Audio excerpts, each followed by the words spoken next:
Hey guys, hope you guys are doing good today. Listen, I wanted to share a little something with you called Knife Sharpening 101. Learned this from Richard McPeak in Oak Brook, Chicago back in what, 84, I think, 85, 86, I forgot. Anyway, I want to give you guys this view, tell you a little something about what I do and the tools I use to sharpen knives. These are the tools I just use at work, obviously, and here. These are some of the tools I wanted to share with you today, and just how to sharpen them and how I sharpen them. It's not really the quality of the knife, it's how you take care of it. So anyway, I'm going to show you what Richard McPeak from the CIA showed me. Basic, okay, two-sided stone. The other sides that you usually see are a different color tend to be just your buffing stone, because this will have two grates to it. As you can see, you have a rough side, which is this side. If your knives are really super dull, that's the side you want to start with. But my knives are usually just, they're talking to me a little bit. They need a little buffing, straightening out that edge, because you get that microscopic bevel in your knives the more you use them. That's why the steel will take the bevel out, but it doesn't really sharpen the knife the way you want it to cut. So we're going to go over the basics of Knife Sharpening 101. One of my little tricks is using a whetstone. I'm just going to use the medium grade, not the rough. I usually put a little Dawn dishwashing detergent in the stones, in this water that I use. Now you can use honing oil, but I like to use just water and Dawn. The Dawn separates the particles, and it will soak into the stone itself, so when you're sharpening, it tends to pull away some of the particles. One of the things to note about this, you'll see this done several different ways. Now I always taught this way. You guys do this the way you feel best. Now you can sharpen your knives going in two different directions. You will see people do that. But that leaves two different tool marks going in different directions. When you're pulling from the butt to the tip, it leaves a tool mark from this area. And then you'll see you gotta go back in that direction, leaving a tool mark opposite, if that makes sense to you. Now also, when sharpening, say, a boning knife, this is a knife I use quite regularly. It's simple. These things are, bone your chicken, fish, get pin bones out. You want to take note of the curvature of the blade. So when you're putting this on the stone, you want to follow the curvature of your blade out to the tip. Now that is going to vary different from, say, sharpening this cheap little Costco, $20 knife. Look how straight the blade is. But the process in general is the same. I'm going to show you guys this. And if you listen to it, the sound will change. So I'm going to shut up for a minute. And this process is the same regardless if I'm going to sharpen this little paring knife or this big old carver for steamship rounds. The size of the stone doesn't matter, it's the technique. I also have like these nice foot-long slicers made by Hinkle. The boning knives I use, basically, my favorite is a I think these are rosewood handle, Forstners. These knives last forever.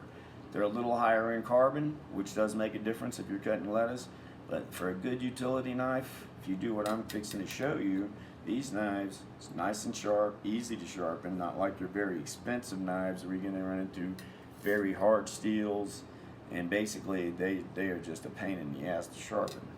So anyway, technique is the same. One thing you want to be aware of is your angle. Okay, you do not want to come up too high. Follow me? It's like you come up too high, you're dulling your knife.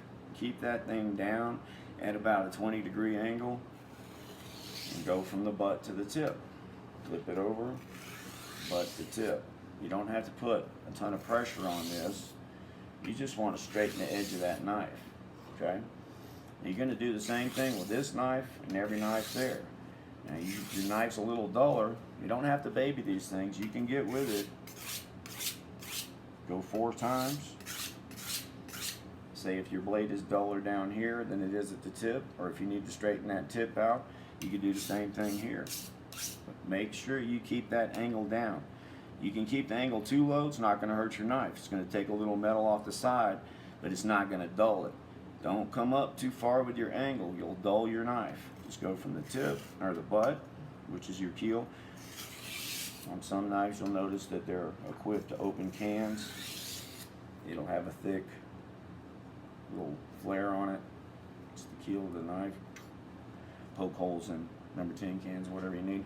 But anyway, this process is the same. I didn't want to shoot a very long video just to show you any type of knife can be sharpened in the same manner. You'll see your stones start to soak up all this liquid.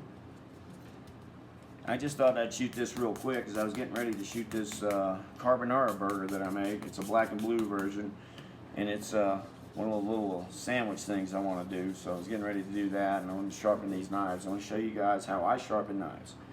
So basically, let's go with this nice 10-inch Forstner. Same process. Pull it. Notice I'm starting at the tip, the butt of my knife. I'm working forward because this is taking most of the basically wear and tear, and it's dulling the most. So all I want to do,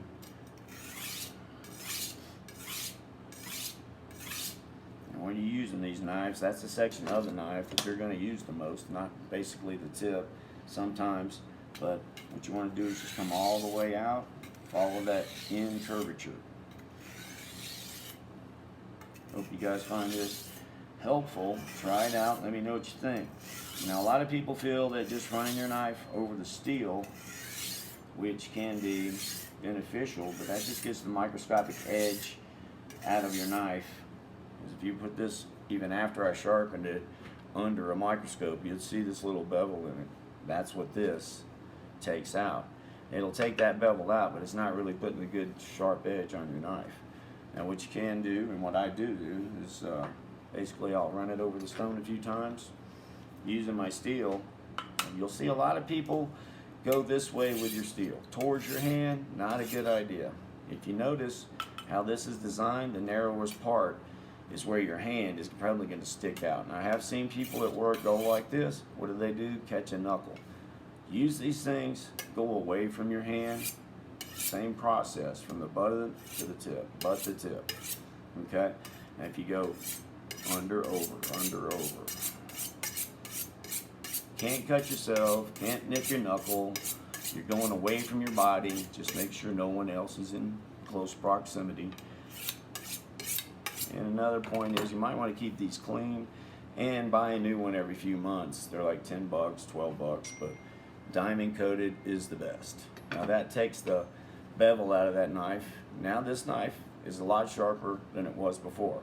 Repeat this process with all your knives, and again, I hope you find this helpful. I'm going to go shoot this other video, and have a good day. Later, guys.